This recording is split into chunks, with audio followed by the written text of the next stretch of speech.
first years of my corporate life would be born in Wollongong, a family of 5, 2 older brothers. My dad was an electrical engineer working in Wollongong, and my mum was a stay-at-home mum. My fondest memories of living there was I didn't see my dad very much during the week, but we would spend a lot of time on the beach, and I loved that. In '74, he moved our family with little notice to the Gold Coast due to health reasons. And we landed there the week before the '74 floods. Lots of fun in regards to that. Not so much my family, I'm sure, but it was great. So grew up on the Gold Coast, essentially, from the age of 11, on the beach. But my dad initially bought a lawn mowing business, which is a very strange decision given his allergy to grass. Didn't last very long. And then he made another momentous decision to move the family into a motel that he ran.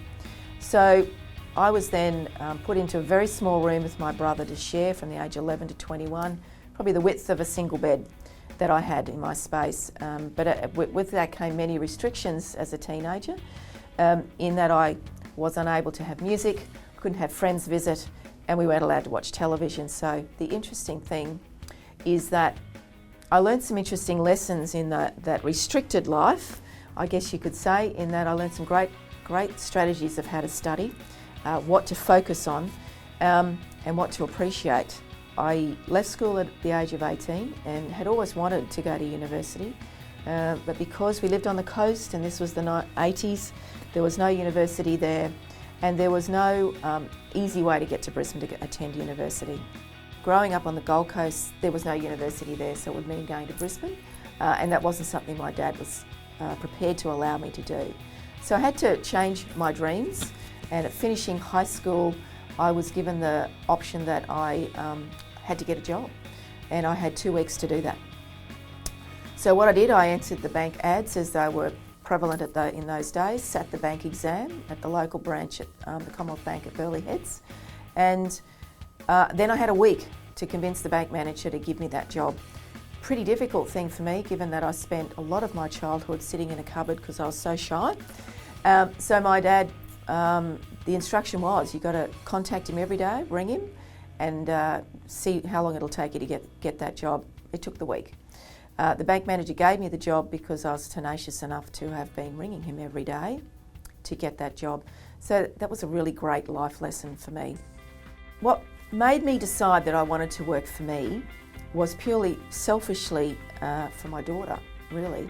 My daughter at the time was quite young, and I was a little tired of putting her into daycare and after school care and things like that. I knew what I had in a skill was unique as a female in the finance industry. So I decided that I would go out on my own and start a business in delivering those services to people in the finance industry, and figured that it would give me a lot more flexibility to be with my daughter, and that if it didn't work, I'd go get a job. Intamio is doing very well today. We launched that brand in February 2015, and I'm really pleased to say that we've enjoyed a turnover of 0 in 2014 to on target for 25 million today. So we've put a lot of hard yards in, but we're enjoying some great success at the moment.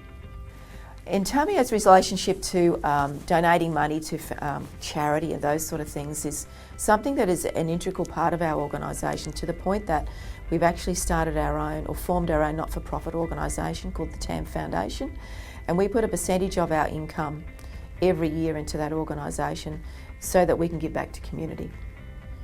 The person I most admire in business would be a couple of key people. The most current one would be a wonderful man called Marty Morris, who helped me build this Intamio business. Another man called Wayne Milner, who showed me how a family small business could operate and operate well. But the one that started from the very beginning was my dad, and putting some great, without me even really realising, some great strategies of how to manage my money. And the biggest lesson I learned was the only person who can ensure that the career that you want is achieved is you.